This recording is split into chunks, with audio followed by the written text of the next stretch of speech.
Okay, so we're asking dumb SEO questions. Each week we answer or attempt to answer the questions asked on the Dumb SEO Questions community on Google+. With us tonight we have Masataki Wasa. Masataki is webmaster of wasaweb.net. He's also a Google top contributor for the AdSense forums and the Google Plus help community on Google Plus. Head of or senior SEO manager for Zazzle.com is Micah Fisher-Kirshner. Micah also blogs as the Data Marketeer. And Tim Capper. Tim has just demerged his agency and started again with onlineownership.com. At least he will if Andy Wigglesworth ever gets his act together. And Tony McCreath is Website Advantage in South Australia. It's one of Australia's leading SEOs. Questions tonight. Our first question is an easy one. It's asked by, can't see it, unbelievable. I can't see who asked it, but okay.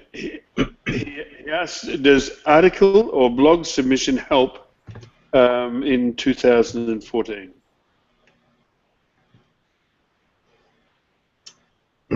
No.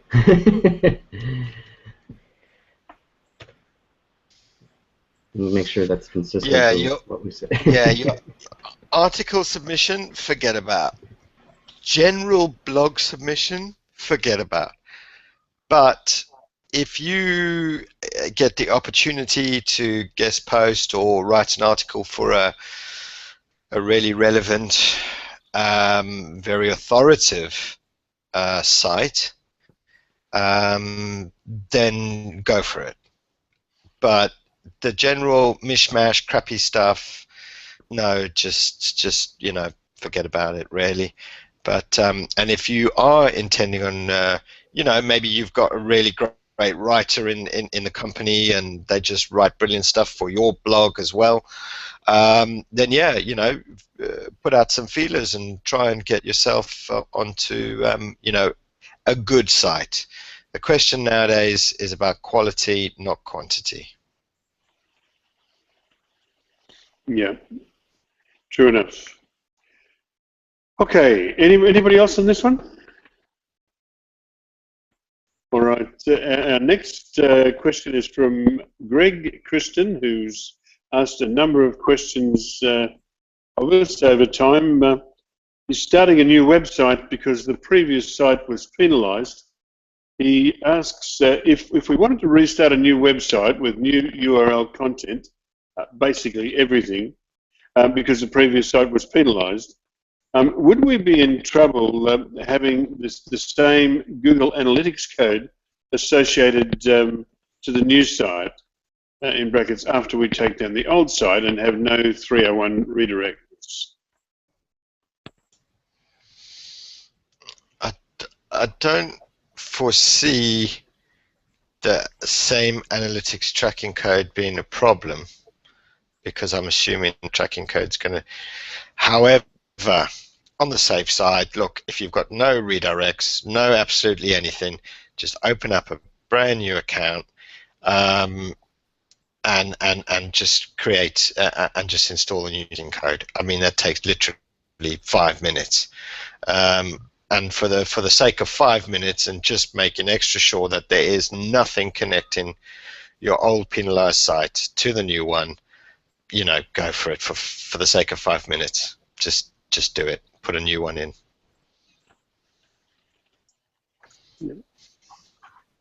I think the risk has to be minimal because anybody can put anybody's analytics code on their website. So you could get negative SEO by getting loads of punished domains and putting analytics codes of other your competitors in there. So. That would be something. Yeah, unless you've been unless you're pretty much a noted black hat to Google's eyes and you've really gotten on their radar, you're probably not, you're not going to have an issue with the same kind of GA code with all new content and new domain. Okay. So we consider this one done and dusted? I'll take that as a yes. This one it's more of a Google Plus question. It's on circle sharing, pros and cons. He said, you've probably seen people sharing circles, and you've probably heard that the more activity a post has, the better ranked it is. So then comes the circle sharing communities. How do they affect this? I'm trying to figure out if I should join these circle sharing things to get a base follow account. This maybe does sound stupid, but that I should only go after the followers and not for the specific people. But for a 5 to 10 minute effort, this should get my follow account through the roof. I do understand the fact that the followers aren't the same as activity, but I bet that there are also those that are slightly interested in my main topic, web development, but haven't joined any communities for web development. This way, I would have a chance to get more +1s and or reshares on my post. Of course, this doesn't mean that I stop working hard to get the topic interested people to follow me. So now my question is to you. What pros and cons do you see in circle sharing? I'd like to hear your thoughts in the comments. It's from Ted Isaacson.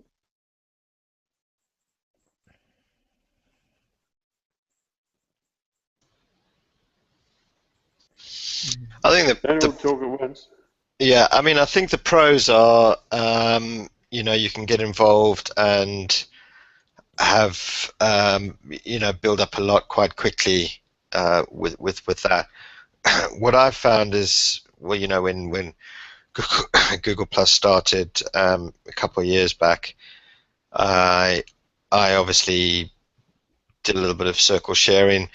The con for me there was ultimately when you've built stuff up, you need to engage with these people. And what I've found is over the last 2 years, I've actually ended up thinning a lot of stuff out because, yes, although there may have been in a circle, you might have shared a circle, someone else might have shared a circle, you ultimately get sort of a mismatch of people and you know, the same thinking and, you know, posts, etc. To what you like or etc. So yes, you know, I mean, it's of benefit, but it's a question of, are you just doing it to just build up followers quickly, or are you actually going to engage with those people? Whereas I found that, yeah, we built it up, but I needed to thin it all down again because some of them weren't in the same kind of thinking as me, and I ended up sort of undoing what I did in the long term. But yeah, you know, give it a bash. Yeah, I think it depends, and if the shared circles are curated, or you know, there's some sort of proper editorial control, as it were. So, you know, people are sharing circles because these profiles and pages are interested in this particular area or that particular topic, then I think that might be useful, because then that's a quick way to populate your own stream, as well as a means of gaining followers of, you know, of people who are like-minded or interested in the same thing. When you just go after the numbers, then I think that becomes a problem, because that essentially in two issues. One is that part of the package is that you probably have to circle the people who are in the shared circle, right? So that means you could be diluting the your own stream, as it were. So, you know, you are adding people who are looking for followers who may not share any of your interest, and they might be posting things which you will see in your own stream. So the quality of your own stream, your home stream, might become worse for that. So that's the first issue. The second issue is that how effective is it? Okay, the numbers may look impressive, but then assuming people are probably doing it for numbers as well, so they're not interested in engaging in the end.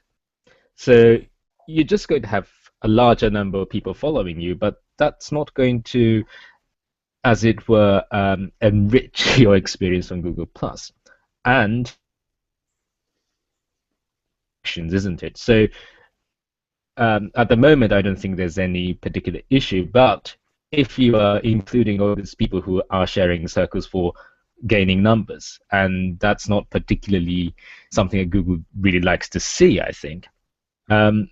You might be associated with various people who you probably don't want to be associated with. There's a risk of that. So, okay, you add, because you want to be in a big circle, you add these people. Who are you adding? If you add those people, you're sending signals out to Google saying that these are my social connections, to a certain extent, saying I'm interested in what these people are posting. So how is that going to affect you in the long term? That's another thing that you have to think about.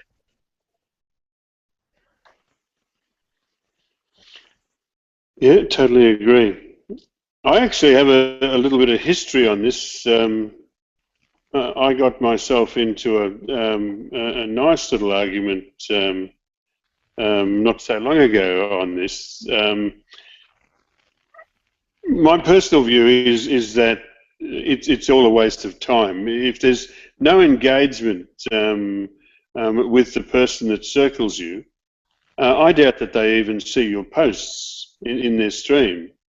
If you don't if they don't either +1 or comment or reshare a post of yours, or vice versa, there's no connection for Google. There's no reason for Google to publish your post onto their stream. There's no connection other than the fact that they follow you.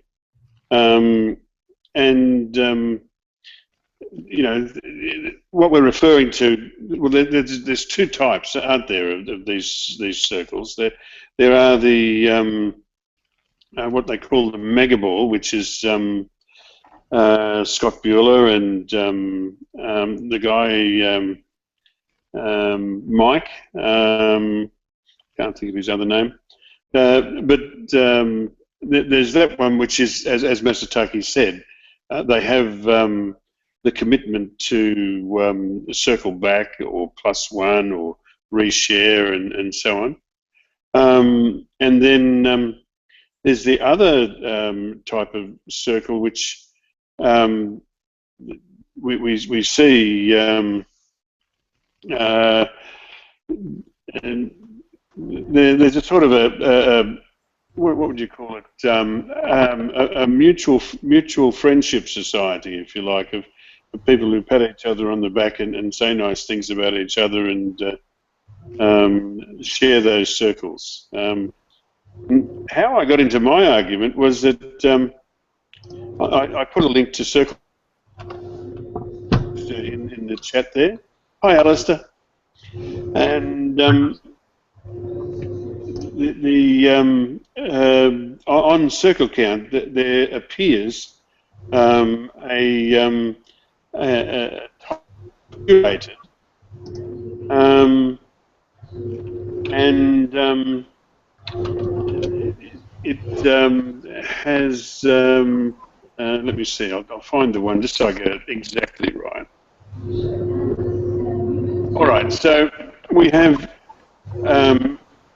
according to Circle Count, a circle called a curated circle, supposedly, web developer on Google+, curated by Amanda Blaine, with 64 profiles in it. Now, I think that's misleading, because it surely can't be all of the web developers on Google Plus, the top 500. And surely nobody can say that 64 web developers make up the only useful web developers on Google Plus. I think that has a potential to mislead. But overall, my issue with these circle shares, I just think it's one side criticises the other, and then they get criticised back. Both of them, I think, are a waste of time. But my only issue is there's no quality associated with these circles. There's no effort to have the package contents equal the package description. Yeah, generally I agree. I tend not to add people, and add entire circles. I mean, I don't think I've ever done that. I look through individual profiles and see whether I'm interested in following particular profiles or pages, and I think that's important because in the end, there are two sides, but I'm looking at the side where you decide to follow pages and profiles, and I think that's important because in the end, the thing that you see on the stream is a reflection of whom you added to your circles. So if you don't like what you're seeing on your home stream, that means you've added people that you don't like. And I think one of the ways that that happens is when you add everyone in a shared circle. And you don't necessarily know how much quality control went into that, into creating that circle. So yeah, I tend to be very hesitant about adding people based on circles, and that's why I do not participate in these circle sharings at all, really. But if you're in it and you're being shared, I mean, is it really important to be followed by that many people? If it leads to engagement, I think it is good. But as a raw number, I mean, and you can control it. You could potentially be shared in a big circle without your knowledge or permission, and you might be gaining hundreds of followers. So gaining followers to a certain extent is outside your control, whereas following people, following profiles and pages, that's within your control, and I think that's what, I think that's what people should concentrate on. Yeah. Just been joined by Alistair Lattimore, Head of Search for the What If Group in Australia. We're honoured to have you here, Mr. Lattimore. Hi, everyone. Any comments on circle sharing, mate? I don't think I've ever shared a circle, and I think I don't even know if I've ever added someone off a circle share. I'm just... yeah, I don't know. Maybe I'm just slow to the party. Okay. Well, look, I think we can consider this question for Ted Isaacson answered. Next, we have a question from Dr. Alan Himmel. Alan asks, can we recommend a good free website analytics package? He doesn't want Google Analytics.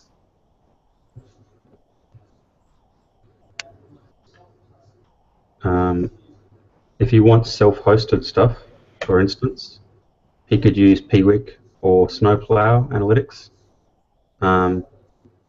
or you could use some lightweight web tracking stuff as well, that like Mint or getmint.com, I think it's called, or something like that. That's a pretty lightweight analytics package.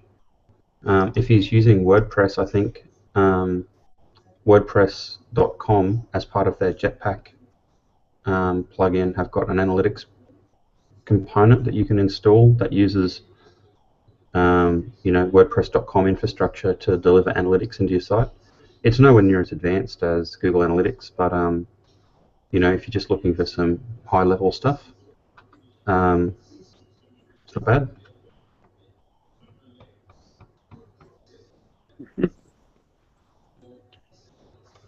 Okay. Nobody else? All right. Next, from Gurav Gutam, he asks, are microsites useful or not?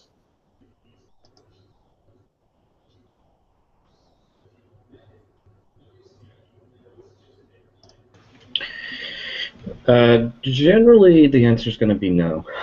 You know, if we're talking like a few pages as a microsite,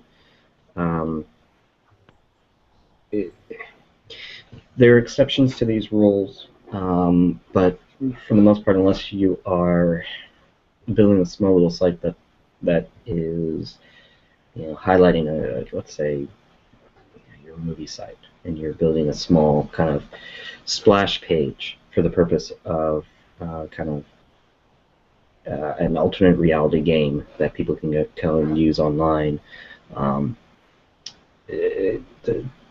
Generally, it's a bit of an outdated concept, and usually microsites in the past were seen as little small sites to build that you can get a few links to, or try to rank on some other random phrases. But unless there's a large kind of PR push behind them, it's not something that's usually a recommended strategy today for SEO, because it can be seen as kind of a spammy thing, and better resources could be used on your site rather than on having to build up a whole other site for SEO.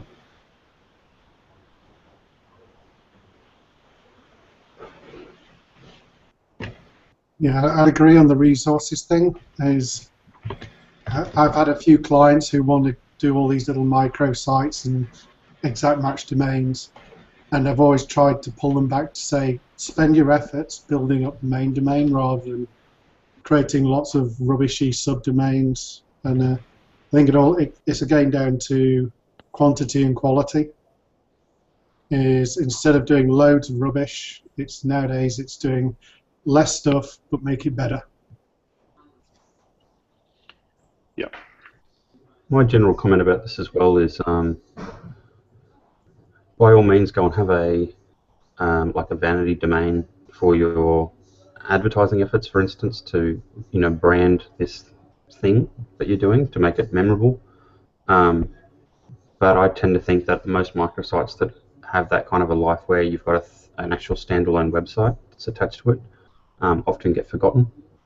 And I think you're usually better off to host that microsite as a subfolder, for instance, on your main domain, and then use your vanity URL and just redirect it to the subfolder within your site. So all of your advertising, if you're doing offline advertising, TV, radio, print, whatever, use a vanity domain. It lets you track some sort of high-level metrics out of the offline advertising you might be doing, but then just redirect that traffic into the folder, for instance, within your main website. That's got some other benefits as well, in a sense that if that new subfolder gets links, you know, it helps your content on your whole main website rank, which is a good thing.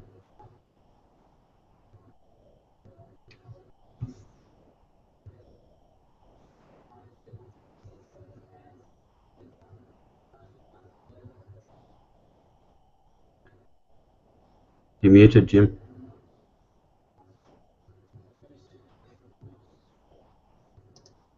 Oh, well, never mind. They put me out to pasture soon. Chris Claudio asks, what's the deal with iframes? He said, I've heard people say that they're bad, but we embed YouTube videos all the time.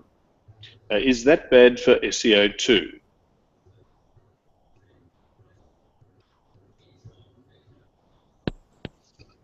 This is an interesting one, I think, because I think a lot of people, historically, if you were to look back in time, and this is like a long time ago, say 10 years, for instance, people used to recommend against using iframes very much because Google and search engines in general had a hard time crawling the content of the iframes and doing intelligent things with it. For instance, you could end up hosting content within an iframe and then having that content not available or indexable against your main website, as an example, or against the appropriate web page within your site. These days, Google does a pretty good job of understanding when it should associate the content from an iframe to its parent page. As an example, the online travel agent that I work for uses an iframe to insert the search results into a given page. When Google crawls the parent page, they see all of the content within the iframe, and that content is actually directly attached to the parent URL, even to the point where things like rich snippets and all of those kinds of things from the iframe are attached to the parent URL that's embedding the content. So, yeah, years gone by used to be bad. These days, Google tries really hard to do a smart job of it. I think if you can avoid it, if you don't have a really good reason to use it, I wouldn't. But if it's a necessity for you to achieve something, I wouldn't be scared of it, but I would think it through.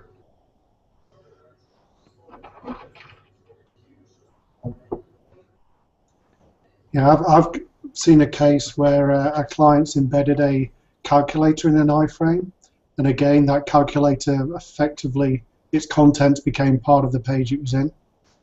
But I'd also agree, it does make things complex for search engines because of the idea of files within files. So best to avoid if you can, so that you don't make it hard for Google to work out what you're actually up to. And maybe the other search engines aren't quite so clever. Yeah. Okay. Now, we normally don't do this, but tonight is a special case. We don't have a lot of questions to ask of you guys tonight. So Johan de Swart, who's currently one of the viewers watching us, has posted on our event a question. So I'd like to cover it if we can. He said, what are the best SEO measurement tools to use?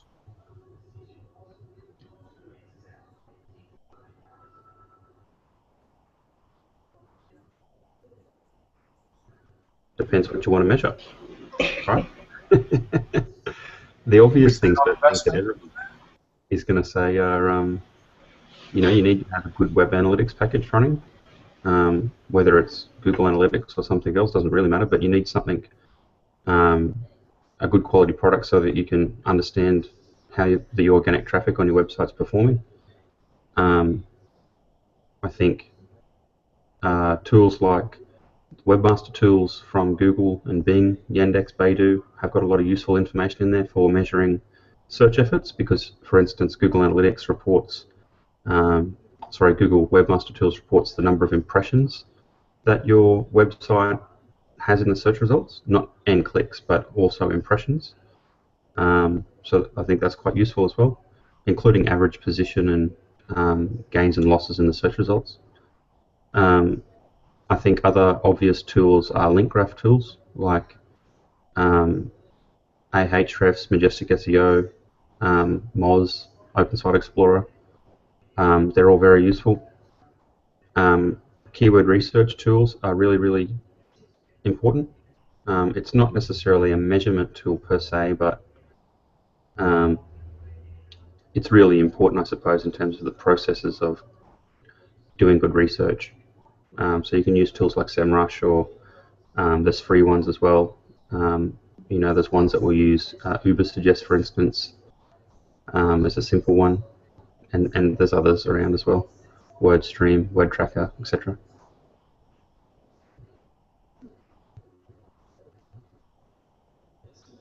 What do you guys use in terms from a measurement standpoint? Or what about rank tracking software? That's a favorite for a lot of people too. Usually my go-to preference is anything internally built. If not, the next best that I've at least worked with in the past has been using advanced web ranking tool.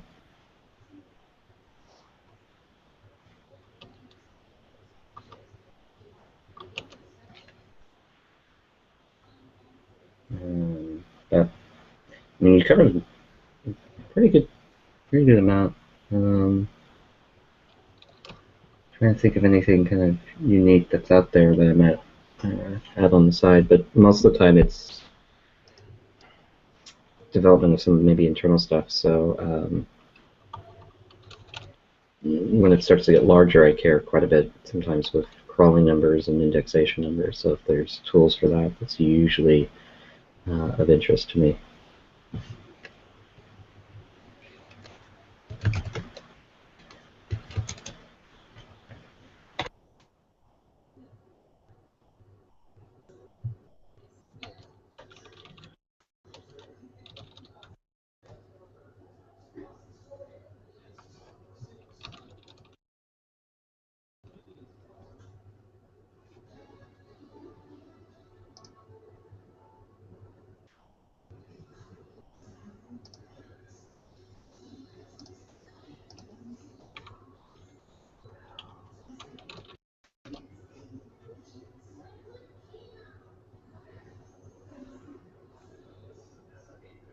And I believe Jim is again on mute. I did it again. I think I might just go and jump off a cliff. Yeah. Okay. Well, I did say hello, Rob Mars. Rob is webmaster of marketbiz.nl in the Netherlands. He's also a Google top contributor on the Dutch AdWords and search forums. Is that right? Wow. So that's because the practice I had. That's what I was doing while I was on mute. I was just practicing that just to get it right. This next one, it's not really a question. It's more of something helpful. It was an item placed on the SEO Questions community on Google+. He attended a Learn with Google in London, and one of the most useful things that came out of it for him was a dashboard one of the speakers created for us. He said, take a look and import to analytics. It's extremely helpful. Did any of you guys try this in your analytics? Yeah, well, personally, I opened it up, and it was just from one particular developer itself. The dashboards were, regular stuff, but there are some. If you actually go through the, some of the dashboards out there, or just sift your way through. I mean, there's loads out there, and you'll find the ideal one for you. Yeah, I mean, dashboards are great. You can either tweak them yourself, make them yourself, but for out of the box, ready to go, it does the job. Work your way through them, find the one you want. Mm-hmm. Okay. Well, thank you for that, Casey. If anyone wants that item, they'll find it on the SEO Questions community on Google+. Charu Rastogi asks, or says, his review link is not coming up. You guys will have to check this on the community itself, I guess. He says, I'm searching a query for xyz.com reviews in Google. The post review link is coming in search results below the description. He said, I found this for just one website, and when I search 2 or 3 more sites like this, the review link is not coming up. Is there a reason behind it that Google is showing it for one site, or why does it show a review link below the description? I hope I've pronounced that all correctly. He said, please see the screenshot, which can be viewed on the SEO Questions community on Google+. Did anybody have a look at this one? I'm just having a look now.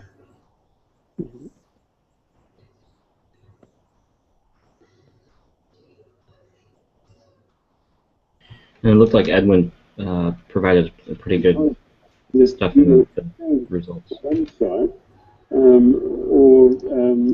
why does it? Sorry.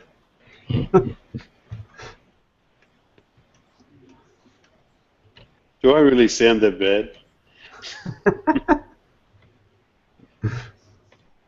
Jesus. Review. So,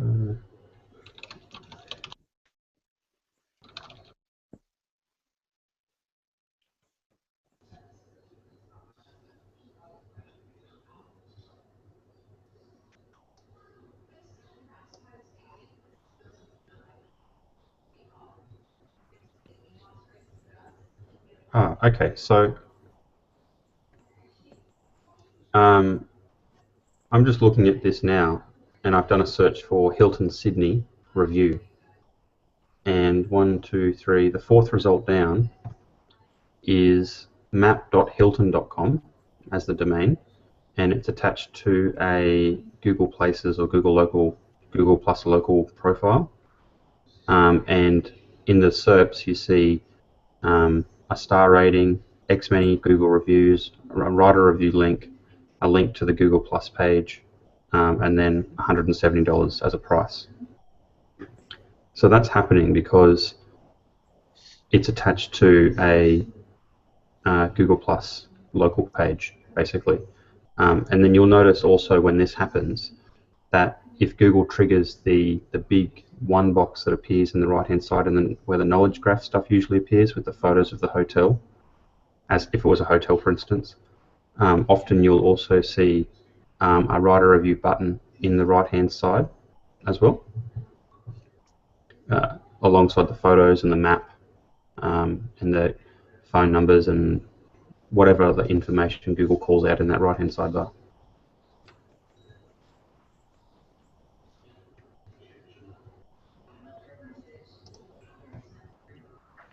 All right. Please tell me I'm not muted. Cool. Here is a question from Mike McGolnick. He wants to know if searching someone's name does it give popularity to search results. He said, I was under the impression that searching alone does nothing, but clicking on a result does give the result popularity.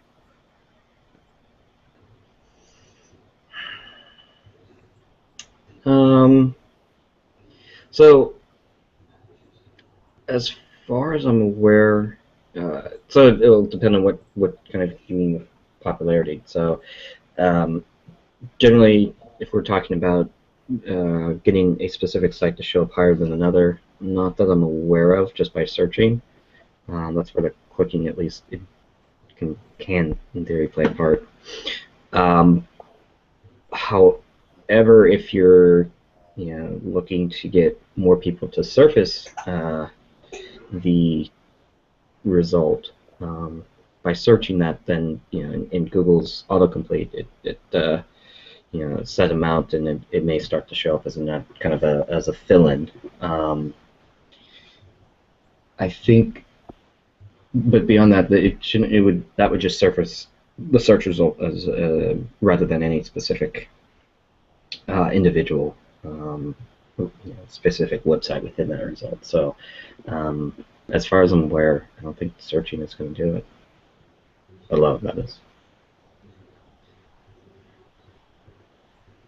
Okay. Anybody else? Would any of the ads? What about the ads? Like if you add something like from Google Plus or something, because then the search might result in kind of the specific brand part, so that might increase some popularity there. But I don't know if that would do anything. I'm just thinking about it.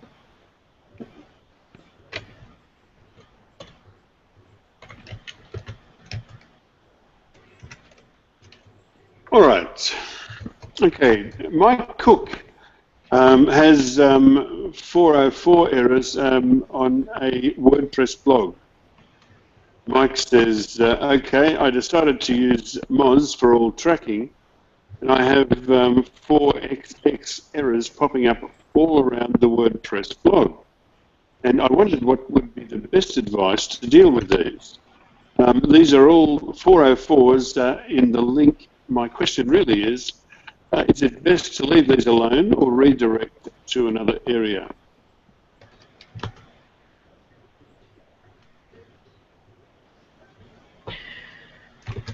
Well, generally 404s are not on their own. It's not it's not harmful. Having a sudden large amount of them, can create, that's something you want to check in case valuable pages have suddenly broken and have disappeared. If you've got potentially backlinks to them and you want to check, it's a small amount, then yeah, you want to check to see if you're losing any potential links, valuable links into your WordPress site, and kind of making sure that people are going to find the page that they should find. That would kind of be some areas to check, but on their own, if they've been there for a bit, it's not necessarily an issue. For me, from an efficiency standpoint, if there's a lot that could, I dislike that just generally, even though it's kind of recommended, just because sometimes if you have a large amount of 404s and suddenly a new section of your site is 404ing and it's broken, that might get lost in the amount that you have. So that's generally the only areas of which I would have a concern. But once again, yeah, on its own, it's not a huge deal.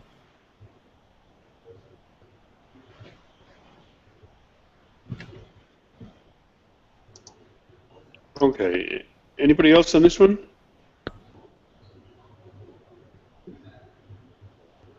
All right. Gareth Marshall asks if he should nofollow a large number of new files.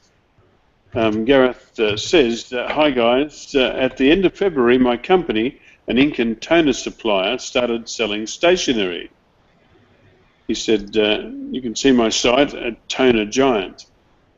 He said, now, because we had around 8,000 product pages in stationery, and our bread and butter is in ink and toner cartridges, we were worried that indexing this amount of pages would be a bad thing. We have about 5,000 pages for our core offering. He said, so we nofollowed all of them. I would just like to know if this is something that we should or shouldn't have done, or how best we could have gone about this. Thanks.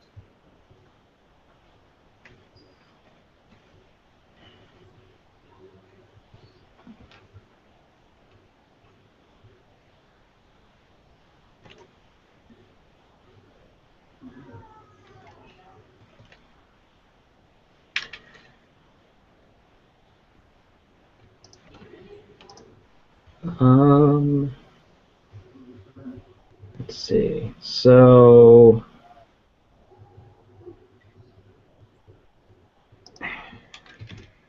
nofollow.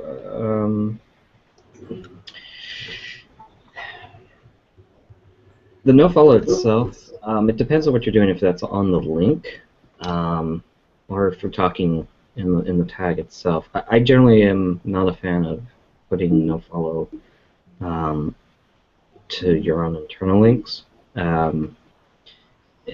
That generally, and that's not always the case, but generally means it's just not going to kill the value for the link, but it may still allow, it still kind of allows Google to go through and crawl and index those pages in theory. And so if you're looking to, if you need to link to them, then at least you can put a no index for, and follow for those specific pages in the meta tag, and that way you can make sure that those pages aren't going to be thrown into Google's index.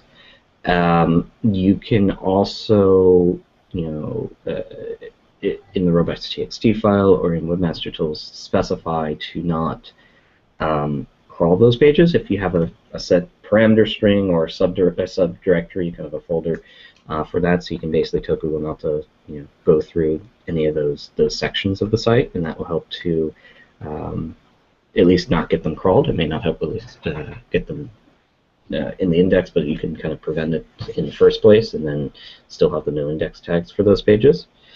And then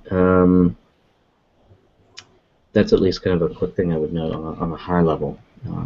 But we jump in and look at the site itself for the next page. Yeah, I'd agree with Mike. I mean, instead of no following them, I would probably no index, or see if you can segment them.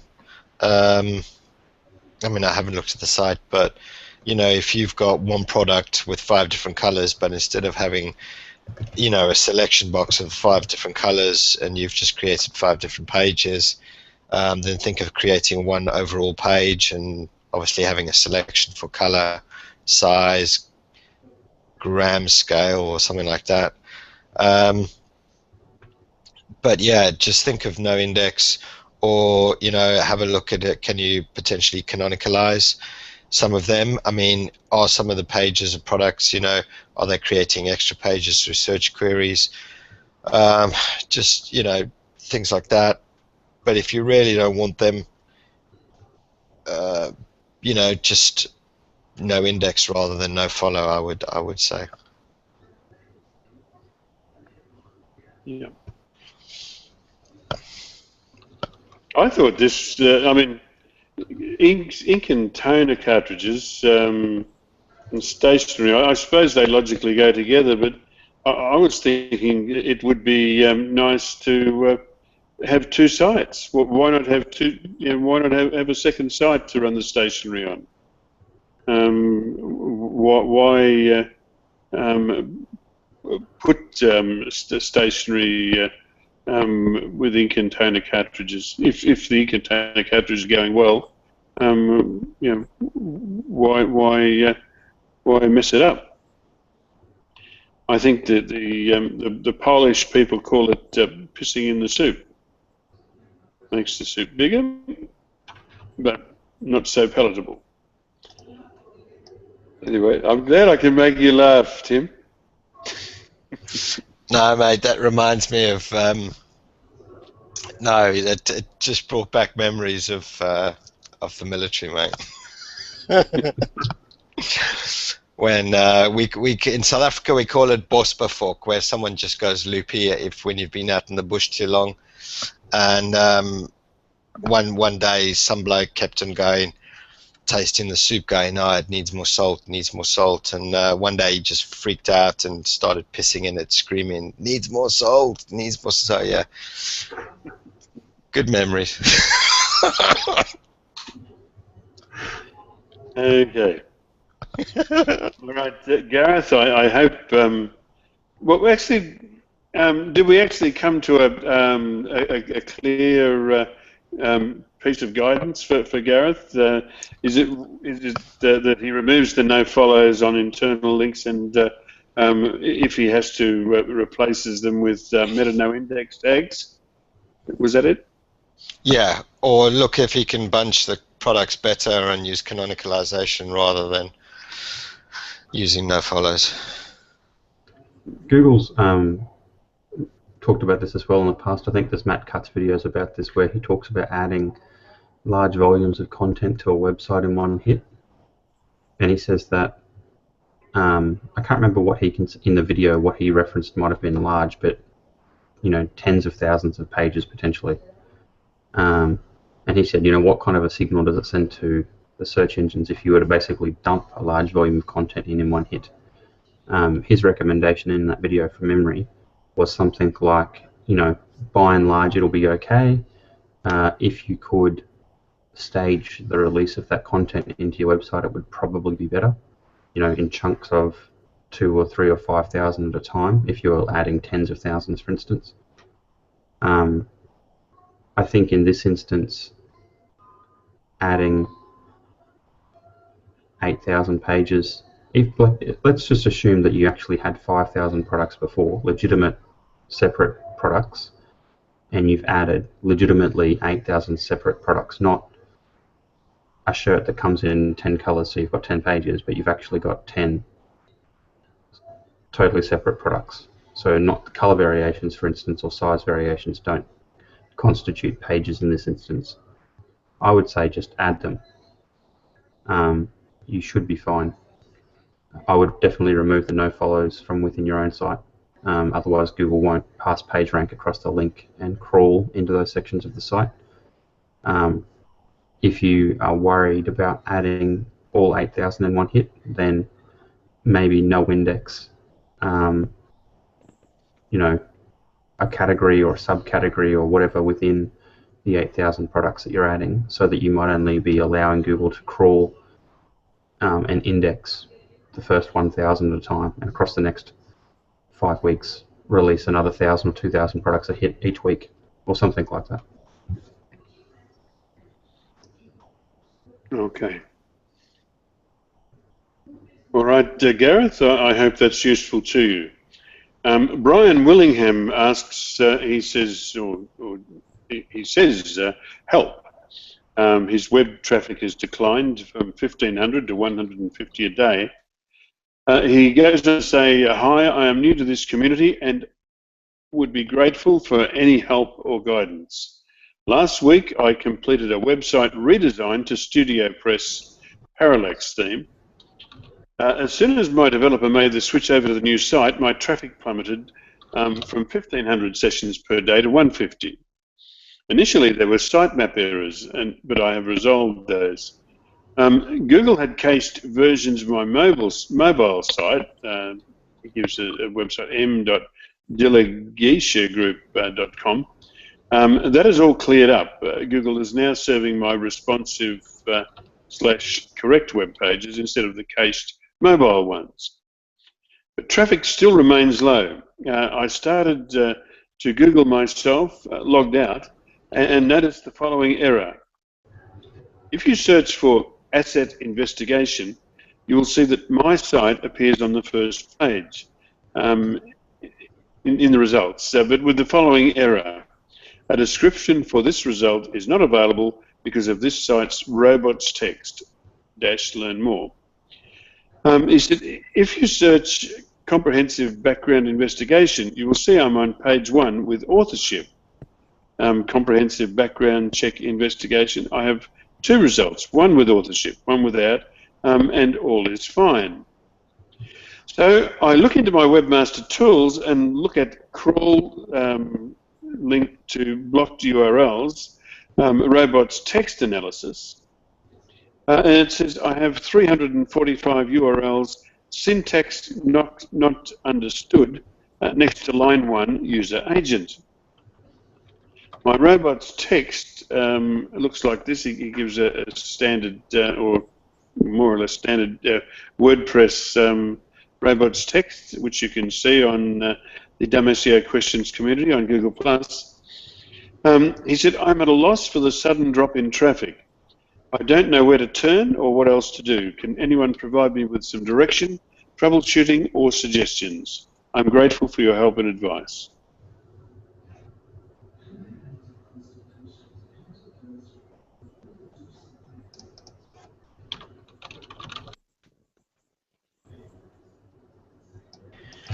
So, one of the things, if you haven't checked, because I know, at least in the comments from what I'm reading, is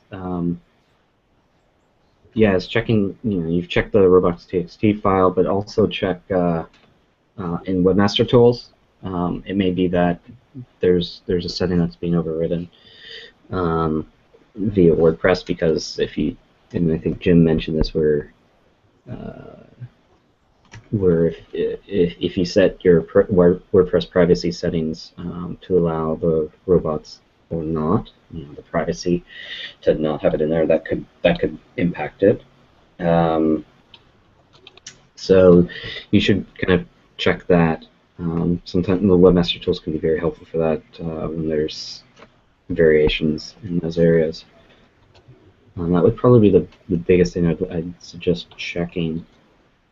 And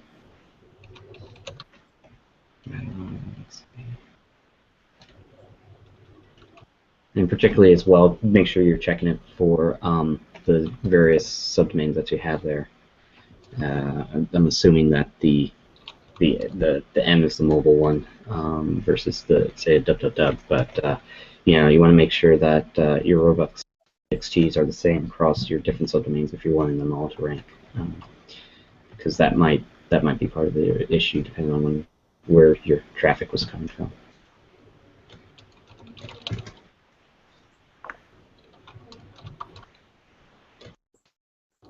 Okay.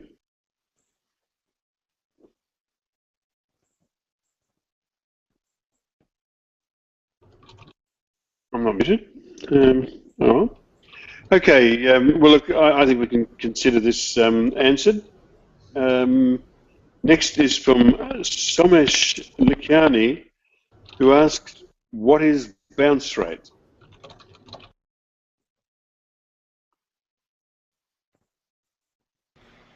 Well, that's when a unique visitor or specific visit who comes into your site, looks at the page, doesn't matter amount of time, just looks at it, basically allows the page to load.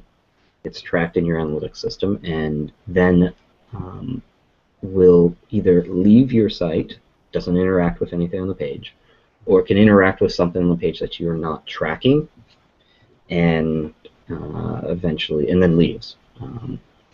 So it's Avinash's kind of way he puts it is, I came, I puked, I left. That's kind of a quick little way of looking at it.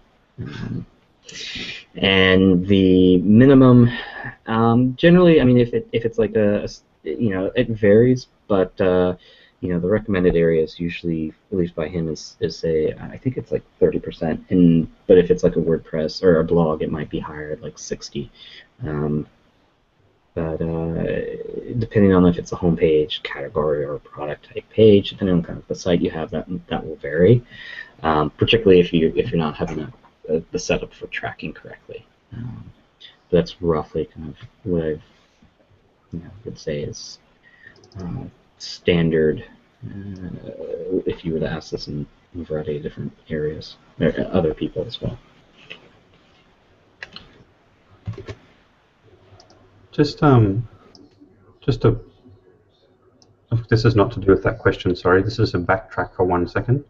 On the robots.txt question from the previous question, the reason he's getting errors, if he downloads his robots.txt file in a text editor and has a look at the contents in, say, Notepad++, he'll see that there's actually a funny character at the very first character in front of the U for user agent. There's a funny character there.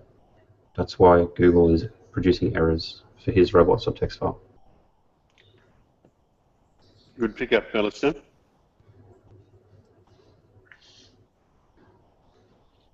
Why didn't you find that, Tim?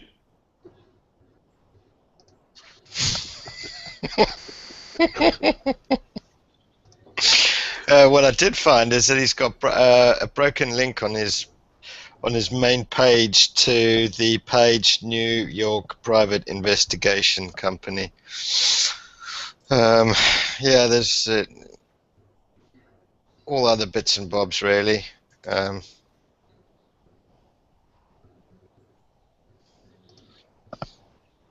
Okay. So we can say that Gareth and Somesh are answered. And we have answered all of our questions for this week. Yeah, we only had 13 questions for the whole of the week. Don't know what's going on there. But now we move on to our weekly news roundup, items of interest we publish on the SEO news community on Google+, and then we discuss them. Edwin Yonk posted an article under the heading, "How do I get that cool article rendering for my content?" And now we've published the documentation. Aid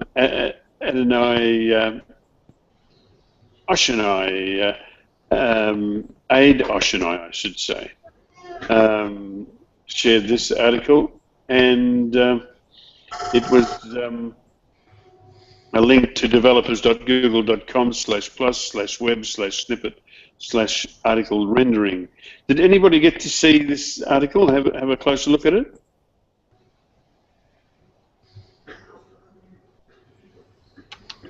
Yep. Mm-hmm. So Google have basically published details about what you need to do on your article, on your website or your blog or whatever, so that when someone shares your content into Google+, for it to trigger one of these large full width photos. I don't know what they call it, what the name of it is. It's getting around, but it's really big and it looks pretty awesome into the search results. So they've published information about what you need to do for Google to do this, and there's requirements, for instance, about the width of the image has to be at least 506 pixels wide or something like that. It has an aspect ratio restriction of 5:2 width height ratio, but essentially they go through some guidelines around that that says these are the minimum requirements for us to trigger this to happen. Here's what will happen if you meet the requirements but do strange things. For instance, the aspect ratio of your photo isn't 5:2 exactly, and it might be 5:2.5. What will Google do? How will they scale the image? Things like that. So if you've got larger photos on your website and you'd like to get that treatment in Google+, there's now guidelines for it.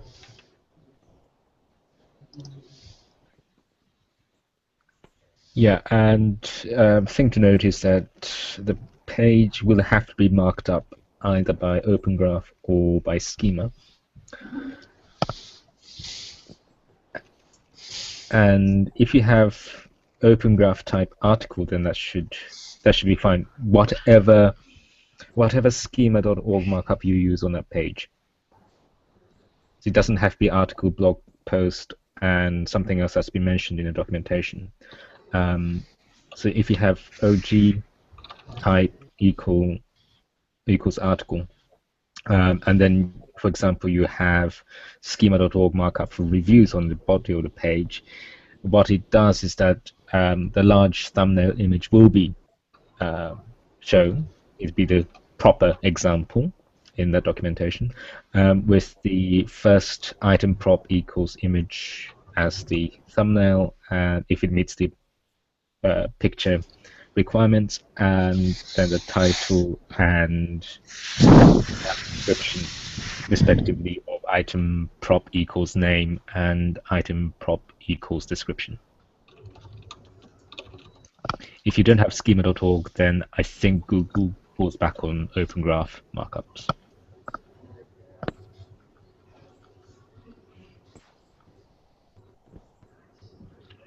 Cool. I'm glad to know that you guys did your homework this week.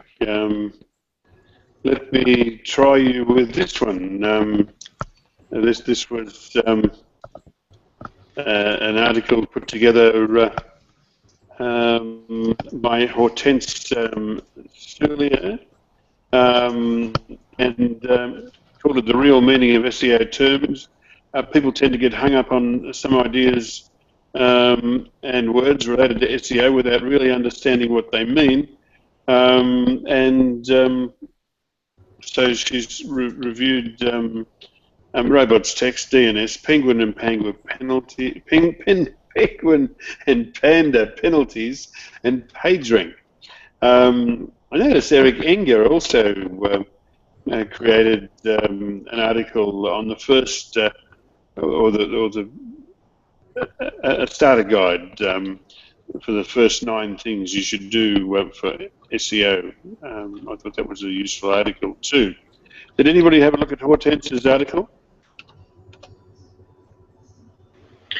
Yeah, I took a look. I mean, sorry. Did you say which article? The recent one? It was the article number 15 on your run list. Robots text. It's headed robots text DNS penguin / panda penalties and PageRank.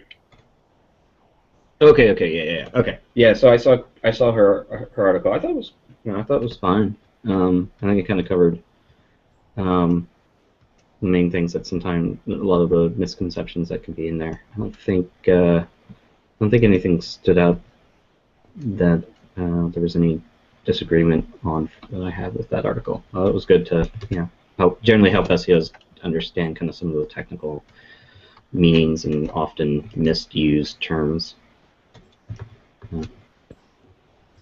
So it's an article you'd recommend? Yeah, it's a good one to read.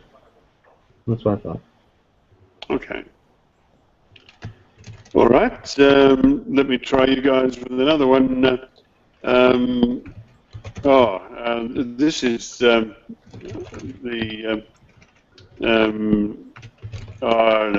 we need to do it? It was a Matt Cutts clip, I should say.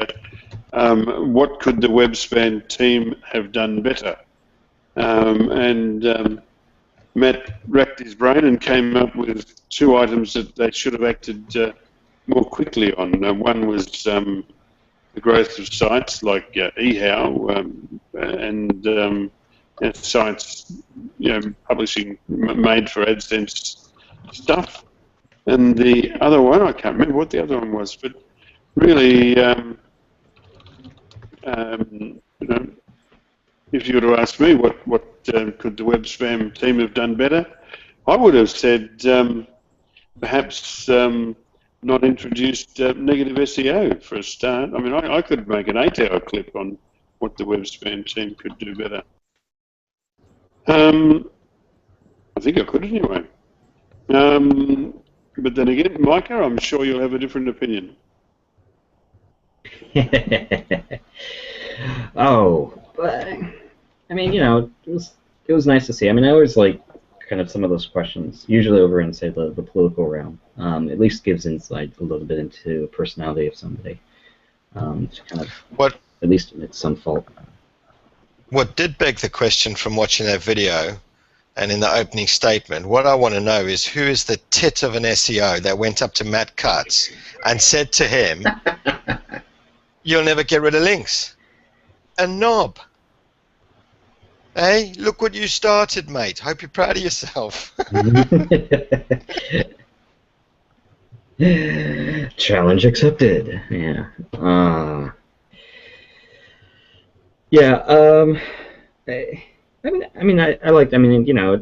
I don't, these kind of webmaster videos, I'm not expecting to go into a lot of depth into them. So in terms of him providing a few examples, I thought for what was worth, it was a nice difference in some of his usual questions that he gets.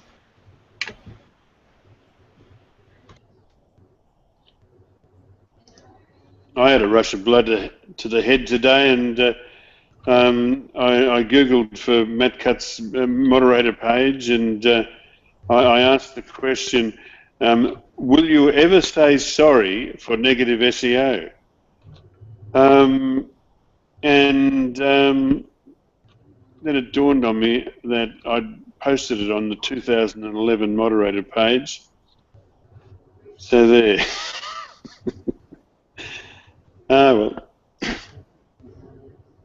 So I got that off my chest, and he probably won't read it. I'm glad to feel better, Jim. All right. Thanks, Matt.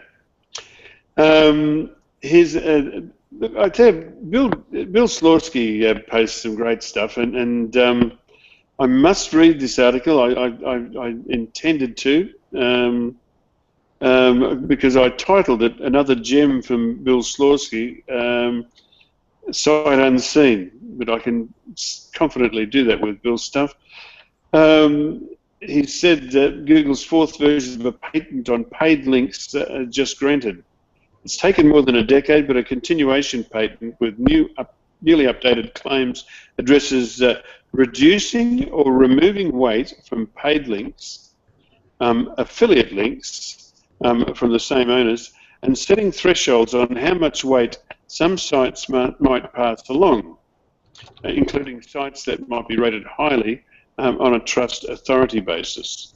I suppose he means sites like Amazon, maybe.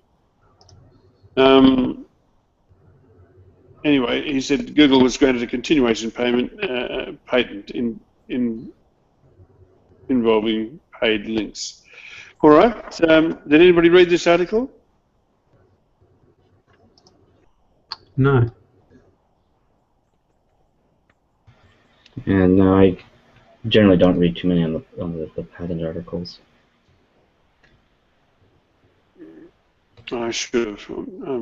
I will be reading it, but I could have done something useful for a change. Oh well. Next one is posted by Micah Fisher-Kirshner, and he titled it "Good or Abused by the Powerful." This was I won't try to attempt to read it all, but this was the court ruling in the European Union regarding search engines removing private data. I think you had a comment on the community on this one, didn't you, Tim? Tim might be on the phone. Did anybody look at this article? Sure, looked at the article. Everybody did look at that article. But as we already had 3 or 4 questions on the Webmaster Forum, why there wasn't a form they could submit to follow those rules for Google. And not much has changed, in my opinion. It's the right to be forgotten, and it's not about just getting everything that's written about you or that you wrote about yourself, getting it easily removed. It's not about that. It's about articles about you a long time ago, and that still could hurt you now. There is not a form you can fill in and they will just remove it.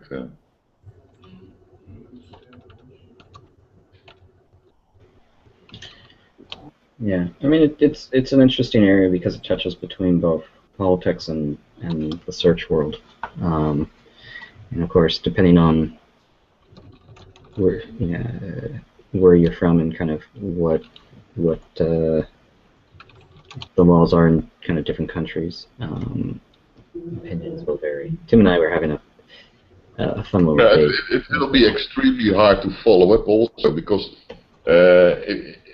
if they would exclude the original result, then a scraper or a scraped result could end up, or a scraped article could end up, and all kind of nasty things would happen in the fulfillment of it. That will be quite something. You can't just say just don't show any results for this name. That's ridiculous, because other people could have the same name, for instance. It will be quite a challenge to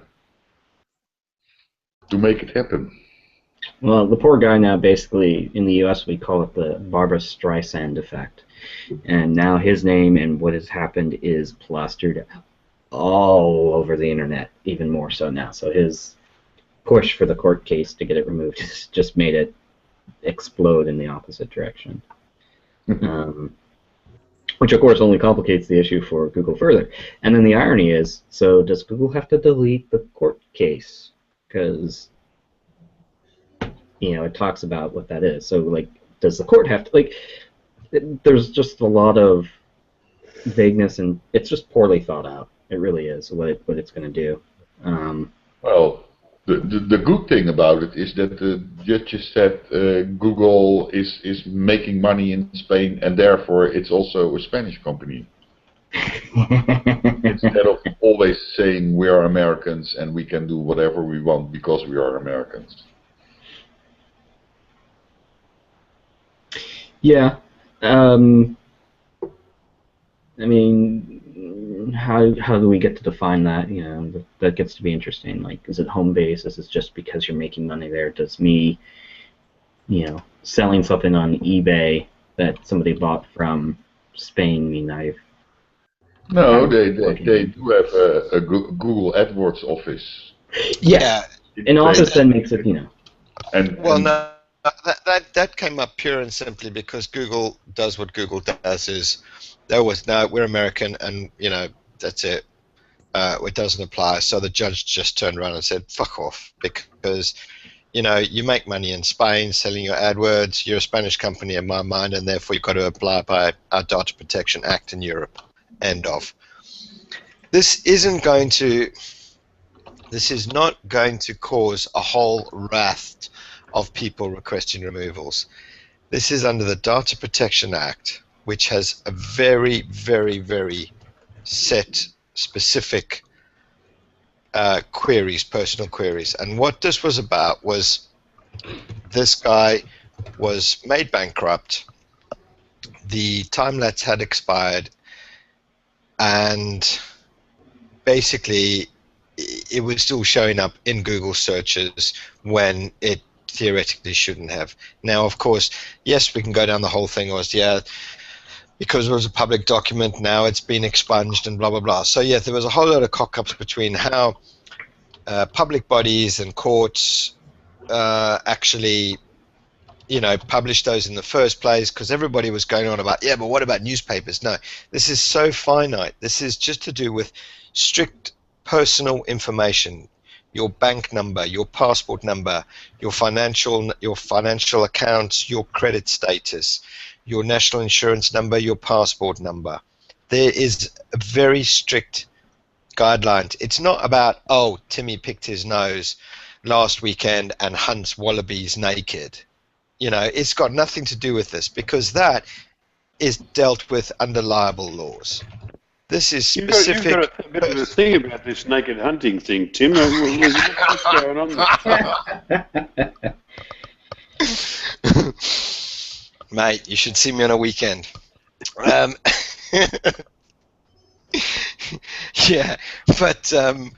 This is a very finite thing, and I think everybody's kind of jumped onto this whole thing. And, a lot of it was created by frickin' lawyers also, who were like, but what about this? What about that? What about this? What about that? Well, the point is, what they didn't say is, look, we're going to still have to go to court if we wanted to try and something done and then argue that case based on this Data Protection Act, based upon if we could, blah, blah, blah. Well, no, actually, you would just go and use libel laws. It's quite flaming simple, and the fans have been flamed and all sorts of stuff. It is really quite simple when it boils down to it. But what public bodies need to do with Google is work out how they are going to deal with these documents which are published for a set amount of time and then no longer are in the public domain under the law. So they need to just work with the two, come up with a plan, job done. Yeah, the problem is they just need to just put a no index, just like you would do for OXTX2. Yeah. And then of Google course, can't find it. the funny thing is, on course, on all those court documents, especially with the bankruptcy one in this case, it actually has a start from the date that the ruling came down and an expiry date on them. Google, being the super mega monster machine it is, should have understood those dates. You know, if we want to get really like, hey Google, come on, you know what I mean? Anyway. But was the case only about Google indexing the court case documents, or others that? Yeah, it was just his bankruptcy, because basically his bankruptcy. No, not the bankruptcy from the public domain, but like, did those documents go into other websites? No, it was actual Google's index itself.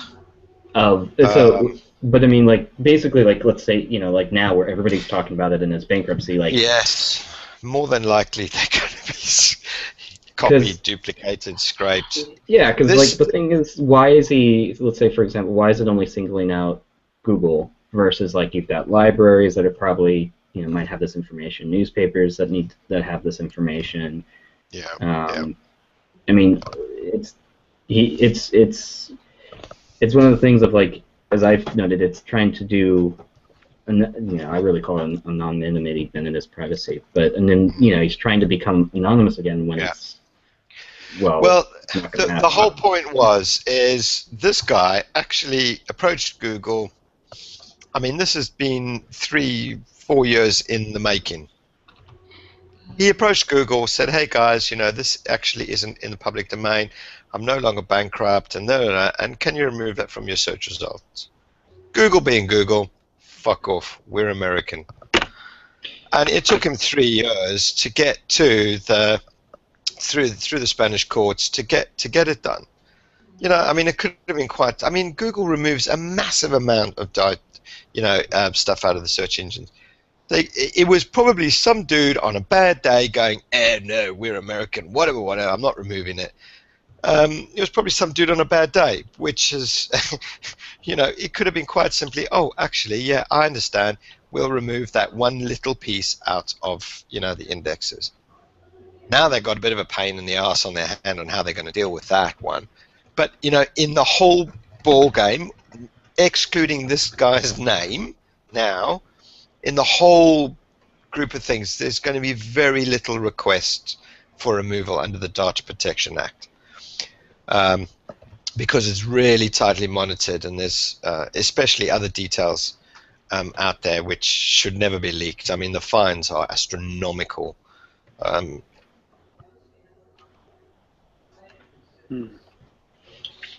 think there will be enough requests. I think there will be a lot of incorrect requests,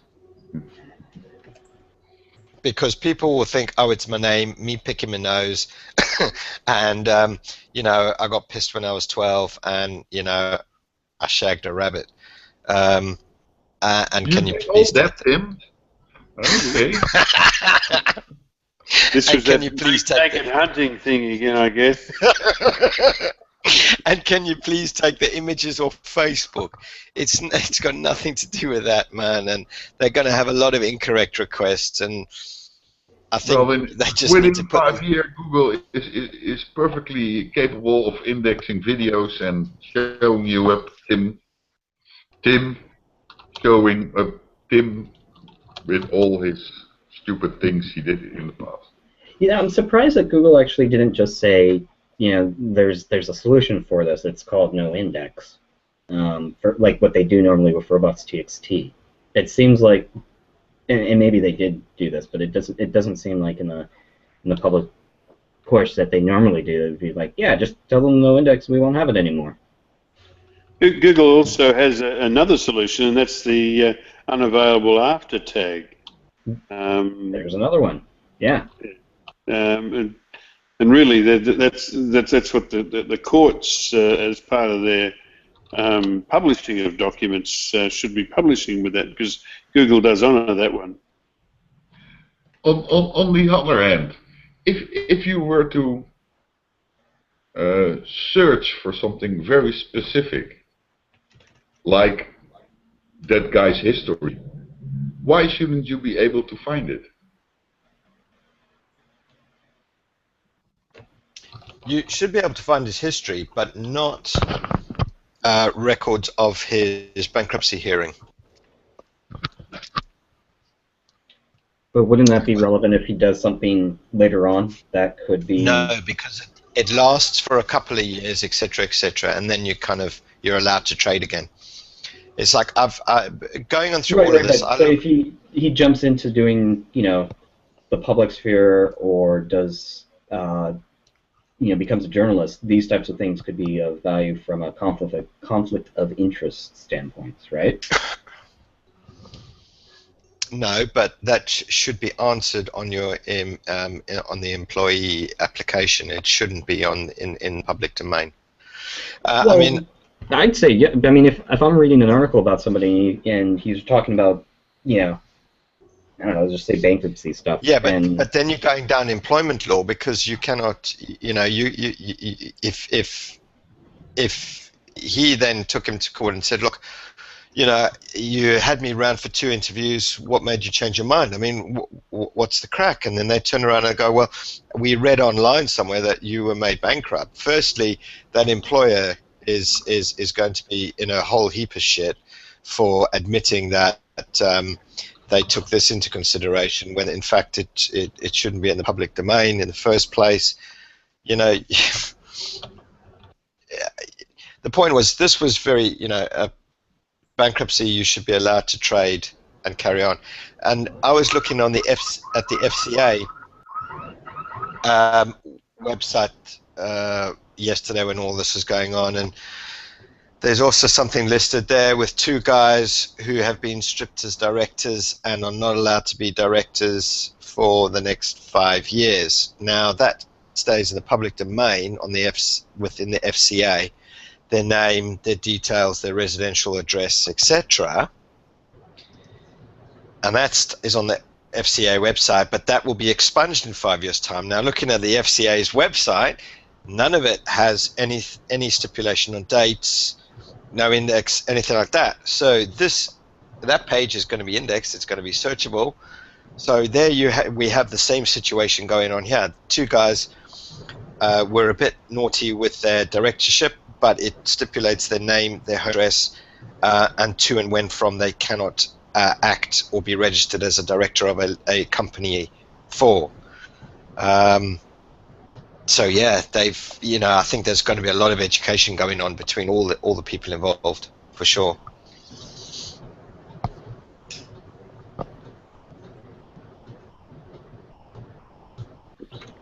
Yeah, it's just, it's one of the things where it's still a need to allow others to know kind of their past history and what kind of conflicts there may be. If hiding their evil deeds in the past, let's just say, it doesn't have to be evil, but just past deeds, where somebody is going to be now head of some commission, is something that voters should be aware of. If you're writing an article that, not from a work employment standpoint, but just in general, that you're writing an article, that shouldn't be left up to the person necessarily to put in their article about. Having that information is kind of one of those needed things. Yeah, but you see, we've got the Human Rights Act in Europe, mate, and you can't be messing about. If somebody makes a decision based upon you going bankrupt 10 years ago, this guy's got the right to privacy. He's got a basic human right.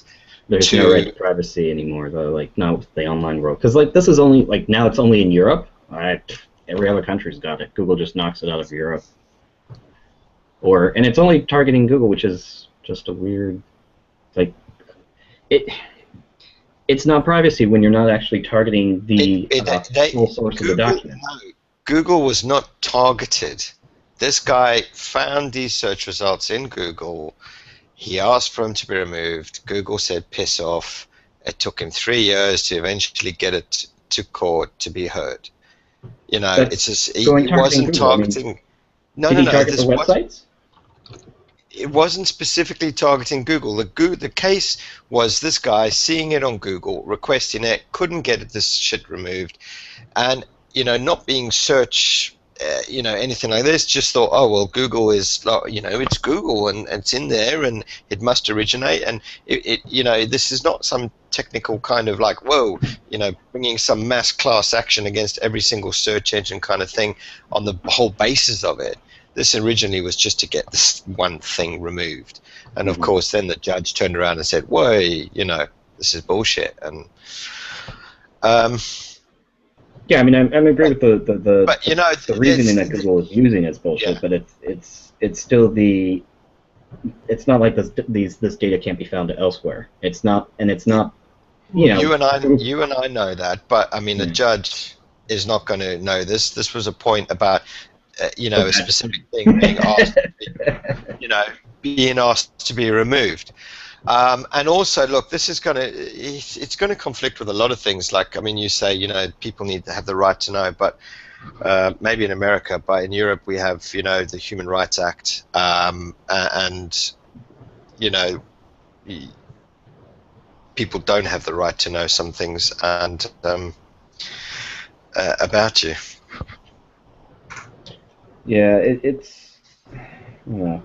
seems You guys have just got so used to the NSA tapping into all sorts of shit. You think everybody can know everything about you.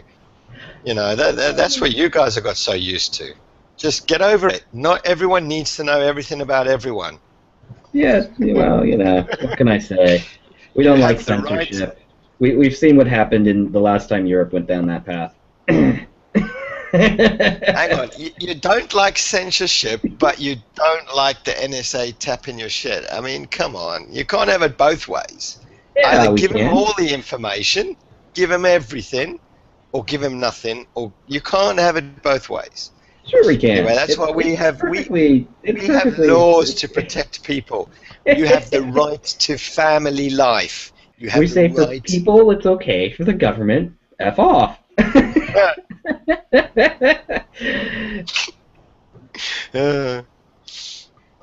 Like, oh, a company or a person put it out there. That's fine, but hey, if the government's watching, frack off, go away. Yeah. There's nothing wrong with that. I know, that's great. Yeah. Crazy times.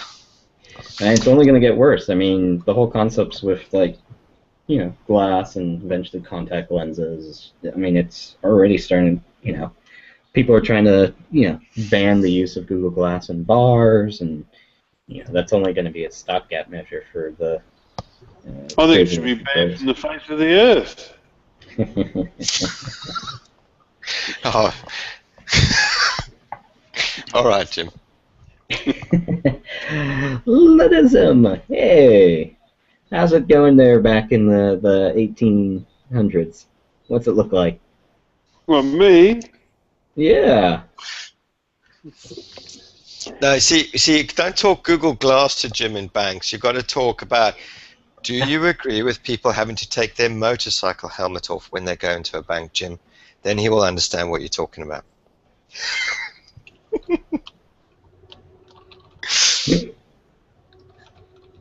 I tell you, I'm absolutely certain that Google Glass will be stillborn.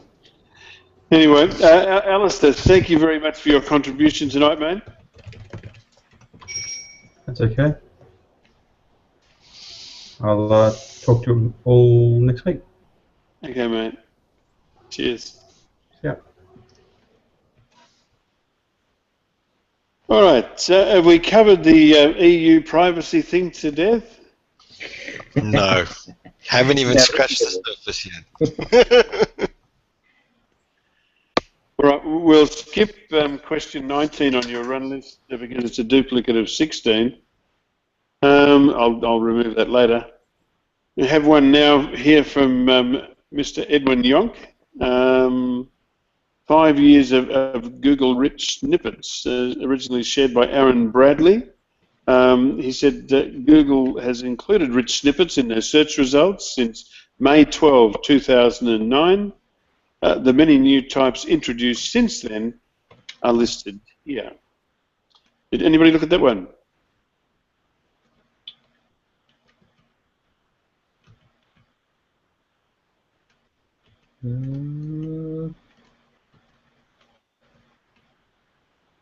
I just, kind of reviewed it, but I didn't dive that into, into too much depth. All right. Let's go on to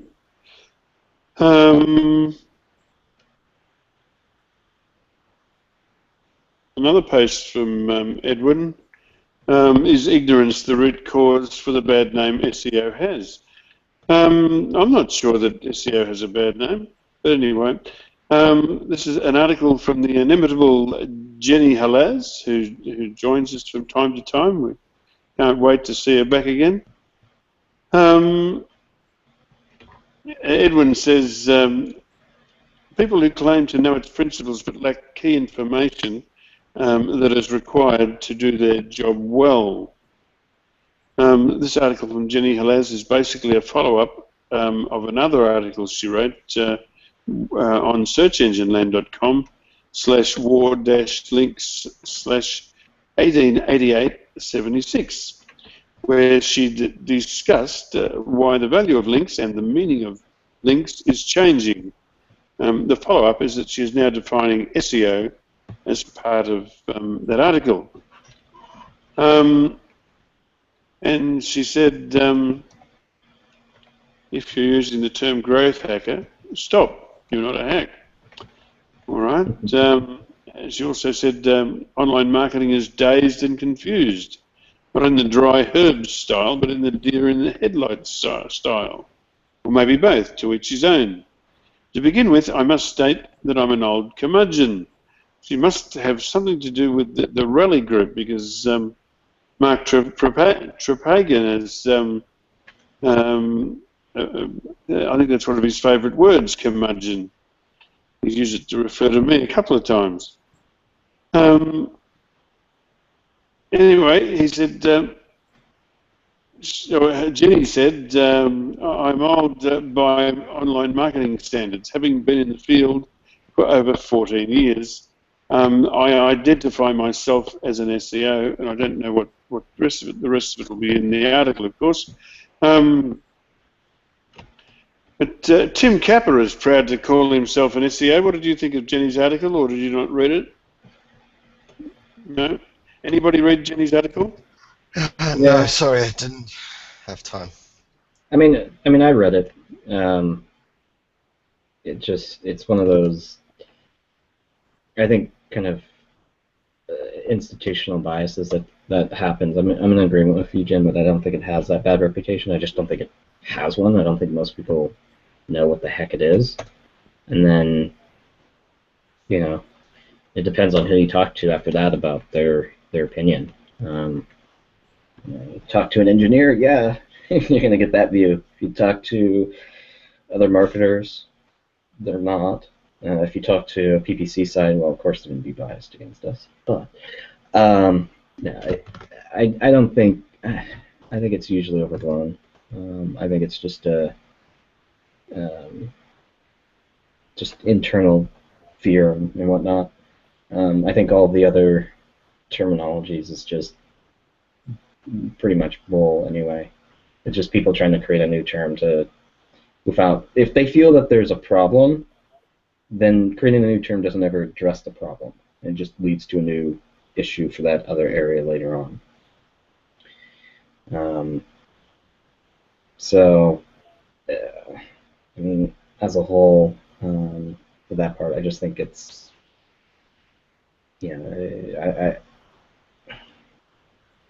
if for the ignorance of people who have no idea what SEO is and the concept of does not really knowing SEO and only partially knowing, is that what kind of creates a lot of the issues? I think that's, when they do occur, I think that's appropriate. And I think that can make sense, is that if you're not you don't have the full skill set, but kind of calling yourself an SEO, it's appropriate level of noting how much of your knowledge is in certain spaces. And I think that can go for just about anything. But because the field is generally, it's a, what do we call it? Kind of an open marketing field where it's not, you're not spending money on things like AdWords. I think it comes up more often because of that. But it's kind of like you could have the same thing eventually occur for any other marketing area that is kind of open, content marketing. What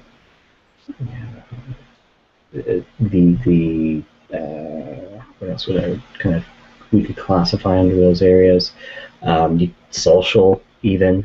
A lot of those, you get social with the kind of same ignorance that goes there, and thinking they know how to use kind of social.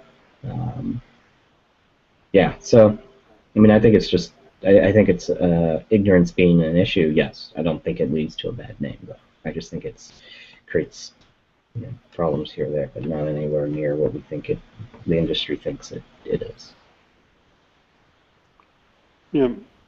There was another article published about a month or 6 weeks ago by AJ Cohn, where AJ, do you remember that one?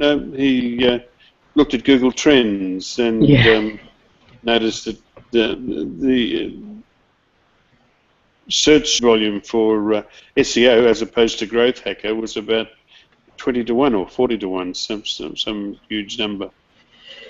Yeah. I mean, it always comes up, and it's always a laugh when it's people talking about the name dying or something, and then you do a Google Trends, and you're like, no, not even close.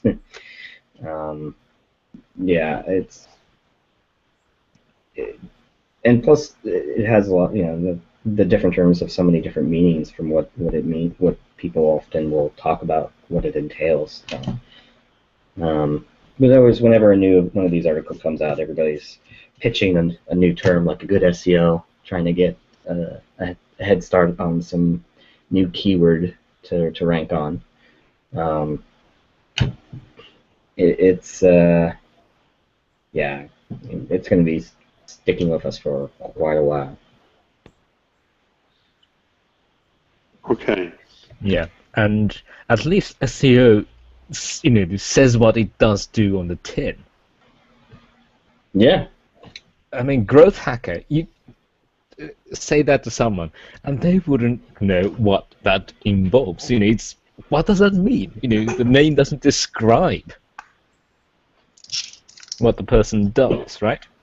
You increase growth. You hack growth. Yeah. Okay. In what? Yeah, in general? some. It's about growth. User growth, customer growth, whatever.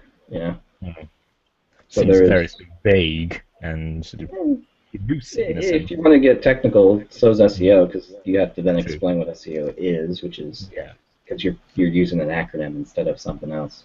Yeah. No. I mean expanded search engine optimization. I think that's in a sense specific enough for people to vaguely understand what it is about. Whereas Growth Hacker sounds very vague. It's less vague. I'll put it that way. It's a question of degree, not the fundamental difference as such.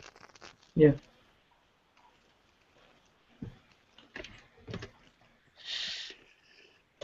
Okay. Here's an article on the SEO news community on Google Plus, number 22 on your run list there, posted by Edwin. A nice article discussing big brand bias. And look, I'm not going to try and read it all out because it's there. You can read it on the SEO news community. But I'll just read the start of it. He says, a nice article discussing big brand bias. He said, Google isn't biased towards brands. Google does have a bias towards trust, authority, reputation, and high quality. But these things aren't the exclusive province of brands. The fact that there are many companies that have invested massively in branding and built large, trusted brands, and yet still hire SEOs to improve their visibility in search, I think undermines the point that branding is at the heart of visibility in Google. Google isn't looking at a brand as a ranking factor at all, as some people seem to think. They're just looking at the byproducts of a good brand, which should be consumer trust, authority, and reputation. But Google is lenient towards brands. I have seen a larger brand get access to engineering that smaller brands don't necessarily get. If Google looks bad at taking you out of the search results, if people who are searching on Google can't find what they're looking for and search quality suffers, they would be foolish to take you out of the index for longer than they have to. And look, I'll stop it there. You should be able to comment on this, Micah, because you actually shared it in the first place. The article is from Bryson Munier. Yeah. I mean, where do I want to begin? I mean, there was a lot of kind of variations on this. It's not that it's possibly not the case. It's just the data is, yeah, there are questions still with the data, is the way I would put it. You know, it's choosing sites that I would not call brands. I mean, try to ask anybody who knows allrecipes.com. Really? That's a brand? No. Yeah, and I'd even challenge some of the other ones on there that I wouldn't really necessarily classify them as brands versus just big websites. So I think you know, there's some definitional issues, and I think kind of the assumptions, the base fundamental assumptions that are made in it are areas in which there are disagreements, and those disagreements lead to, based on that, you can have the same conclusion of, you know, a larger site could be a bias versus a brand being a bias based on your fundamental definitions, and I think that's where some of these are with this article. Sorry, not with Rand's initial point. With Bryson's article, I think he gets and starts to hit a lot of them, but he has certain things that I thought he could package better. You know, if the point is to kind of note some biases, general biases, not like, you know, trying to create a bias, but just general bias. You know, a definition of brand. Well, if there's like 20 definitions, do all of them match? You know, trying to note that the definition is not that it's cherry picked, but it's just, this is only one of many definitions of a brand, and if you choose only this one, yeah, it may look like that, but if you choose these other 19, it doesn't. And I think kind of highlighting more of that would have been good to really counter the points from what Rand's original article was dealing with.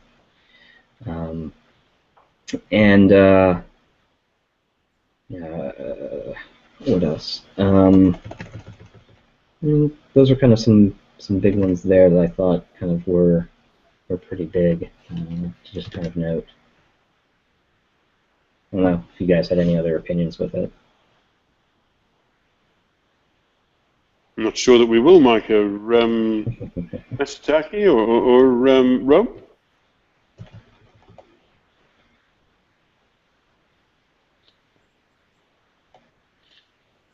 Okay. But I mean, beyond that, I mean, I'm just remembered another point. Like when it comes to, like, say, brand bias in,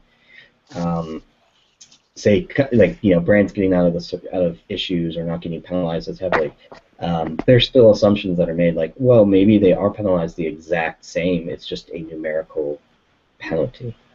I think they're just assumptions that are made without kind of checking on like, it's a lot of theory, basically, and it's like, well, you know, a brand versus a small site's hit, but if the penalty is the exact same, a smaller site looks like it gets hammered harder. versus if it's a percentage-based penalty. Getting out of that issue, out of issues faster. Is it the brands that are getting out faster, or is it just things that are publicly mentioned that gets them out faster?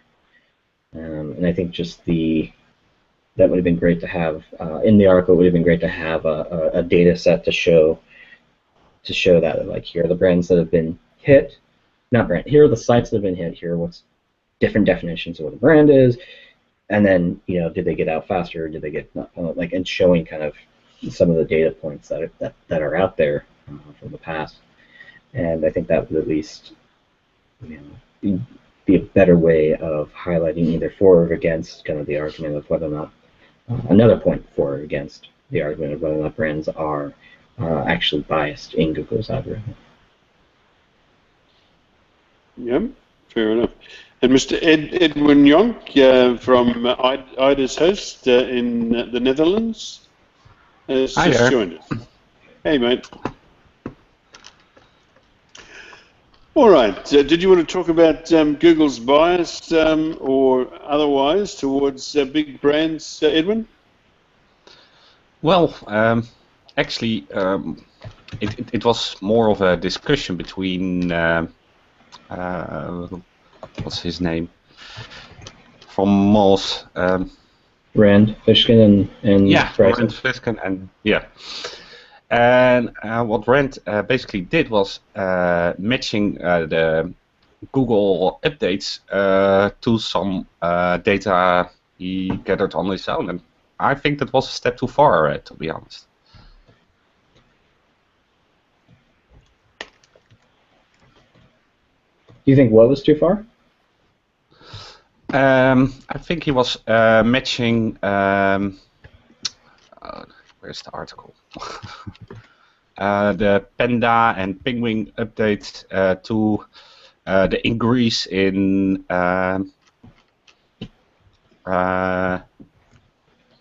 the traffic towards the Big Ten. Mm-hmm. Or did I misread that?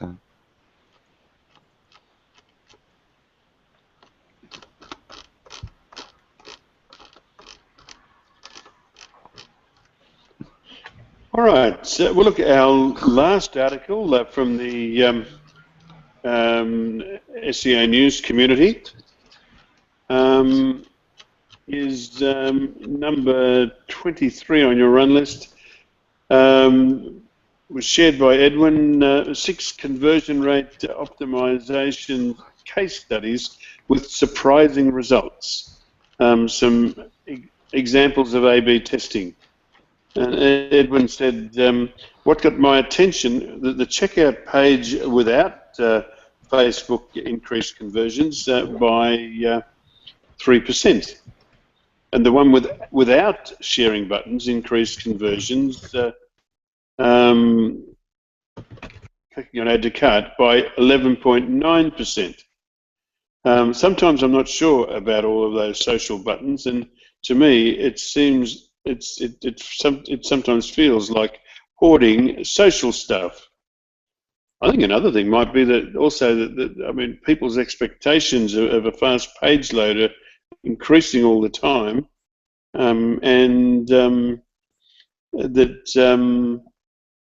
those buttons really slow a site down. So you really got to make a choice whether to run with them or not. Yeah, go Actually, ahead.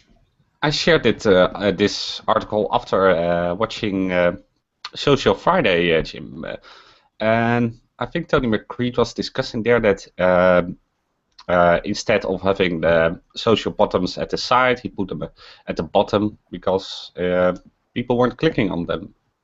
So, If they don't click on them, why should you put them on the bottom? yeah. To me, those buttons are like children outside calling, "Hey, do you want to come and play outside?" And just steering people from a site. And you should never have them in your shop.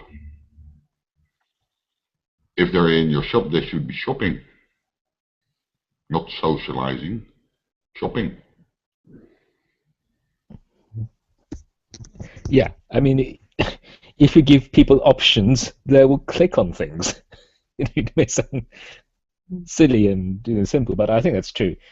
If you give Buy now. Yeah. If you want sales, make sure that everything's targeted towards that end. Why If dilute that's it? the only button on your whole screen, you'll see how many people click that button. I don't know if they will buy something, but they will click the button. Yeah.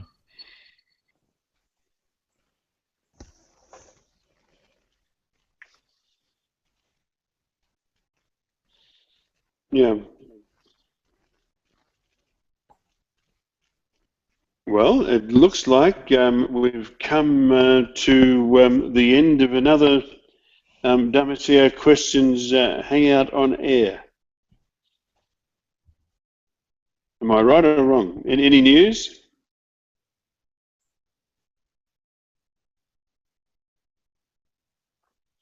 And we still have viewers that have stuck with us throughout the night. Thank you for the support that you give us. It's the fact that you're watching us that makes what we do worthwhile, and for that we thank you very much. We'll be back at the same time next week.